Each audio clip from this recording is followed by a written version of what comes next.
I met my husband 6 years ago when we both had just graduated college. He was a lovely guy, handsome and very well put together.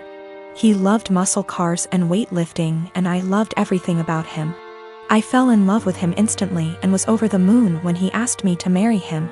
A year into our marriage, I became pregnant with our son and gained about 30 pounds. I was 5 feet 3 inches, 125 pounds before the baby and 155 pounds after the baby. I still fit into the same clothing sizes, so I didn't think I had gained too much weight and that it would come off with breastfeeding and some more exercise. After the baby, my husband started pressuring me to lose the weight. He said that his friends were making comments about how fat I had gotten and that he was not as attracted to me as he was before I had the baby. He gave me an ultimatum that I either would have to lose the 30 pounds in 6 months or he would leave me. I was very upset about the demand, but I didn't want to lose him, so I tried my hardest to lose the weight. Every day for months I would wake up and go to hot yoga for 90 minutes. After I got home from work, I would run or do some bodyweight exercises. I tried to keep my calorie count below 1200 so that I would lose 2 or more lbs per week. The weight slowly but surely started to come off and I was back down to 130 pounds by the end of the 6 months. My husband was happy and things looked like they would be okay. After I lost the weight, I noticed a shift in the attitude of my husband's friends.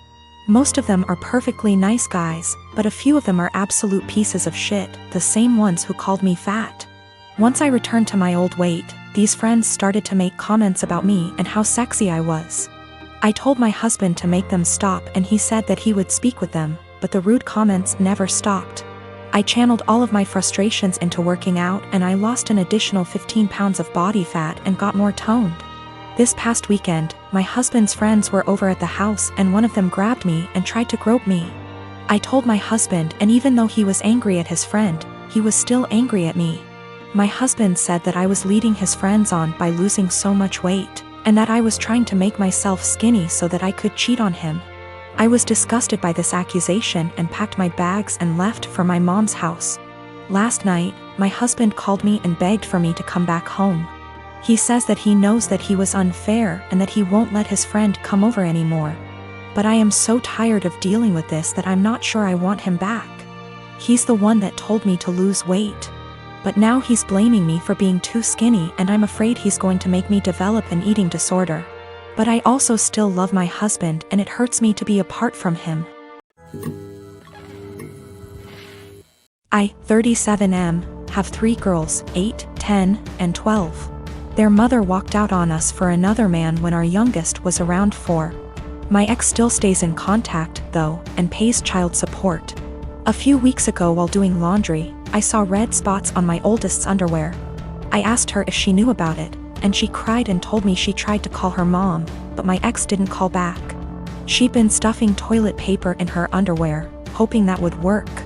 I explained to her that periods are nothing to be ashamed of, and found some great resources online for us to review together. I took her to the store to pick out brands of feminine products she wanted to use. She picked Playtex Sport because she's a gymnast. After we were done, I decided I should do the same thing with my other 2. My 12-year-old volunteered to be part of preparing them, and we made a whole night of it. It was wonderful. And I learned a lot. I even learned what a menstrual cup is, and how they benefit the environment. The other day, my ex called back. I'll usually arrange a video chat and leave the room so they can have some alone time, and when they're done chatting, I'll come back in to talk boring co-parenting stuff like school, bills, etc. This last time, my ex was furious with me for talking about periods with the girls. She shouted at me that I was sick and perverted. Why didn't I call her myself if I knew it was so urgent? I could have called one of their grandmas / aunts, but my mom has dementia, while her mom and sisters call me a loser because I teach kindergarten, so I'm not fond of them. My ex told me I was being immature and should have just toughed it out for the girls. This really pissed me off, so I shouted back that maybe if she wasn't such a deadbeat and answered her goddamned phone once in a while, she could have handled this. I brought up everything she does that hurts them. She hasn't been to a single soccer game, piano recital, or gymnastics meet in 2 years. Every other weekend when they come home from her house, they go straight to their rooms, only to emerge hours later asking me why she loves her new husband more than them, and what did they do to make her leave. My ex responded by saying I should tell them it's not their fault I couldn't satisfy her, and I screamed. And she just smirked and pointed behind me, saying, "Look what you did," when I turned around. My 8 years old and 10 years old were standing in the doorway crying.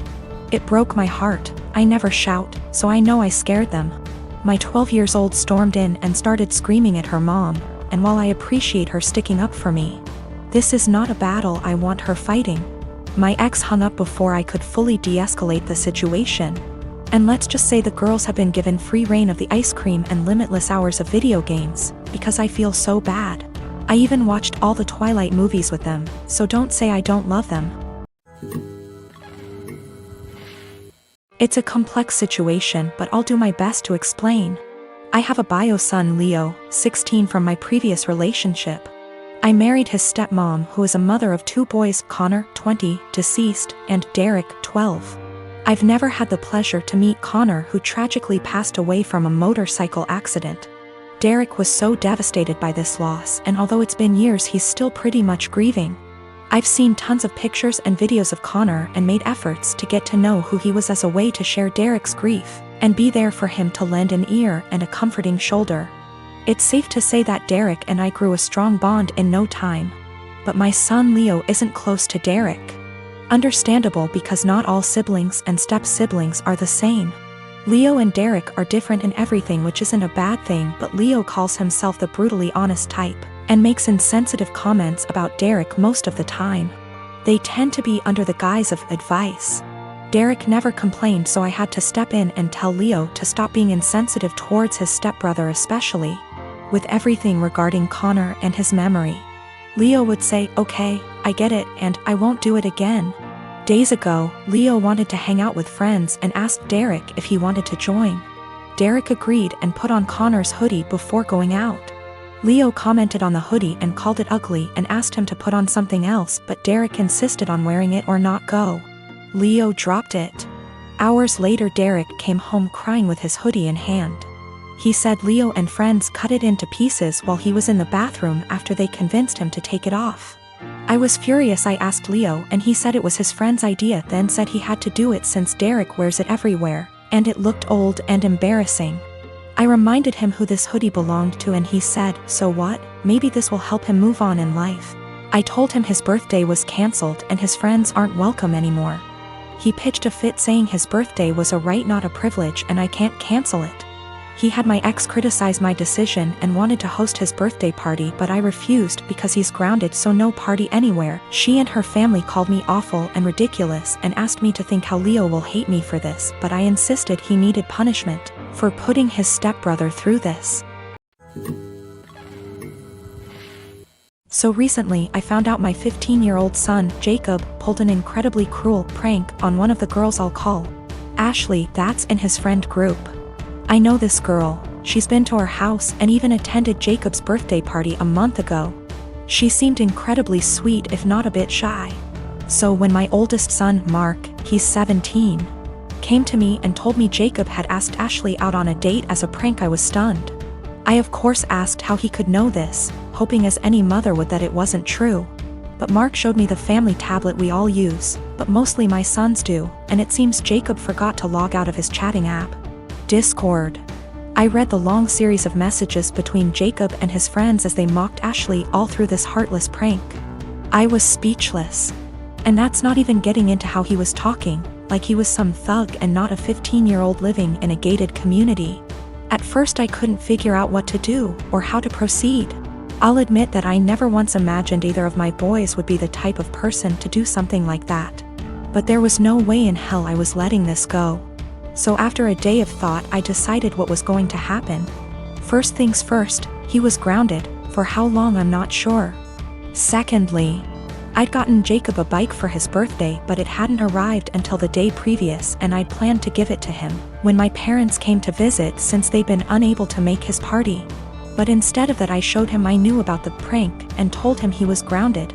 Then I made him carry the new bike out of my bedroom closet and to the car before driving to Ashley's house, him crying the whole way. I'd called her parents earlier and explained everything, and so once we got there I had him cart it to their front porch and ring the bell. Then in front of me, Ashley, her parents, and God, I had him give a sincere apology and gift her the bike. Even I apologized to her, saying I didn't raise my boy this way and what he did was unforgivable. I also called the parents of the other boys who were a part of this little stunt, and they all seemed rightfully horrified by their son's involvement. I felt I'd handled this all as best as I could, and my friends agreed. Though once my parents found out that I'd made Jacob give his birthday gift away, they said what I did went too far. I still feel like what I did was right, but having my parents more or less dogpile on me like this actually made me wonder if how I handled it was too extreme.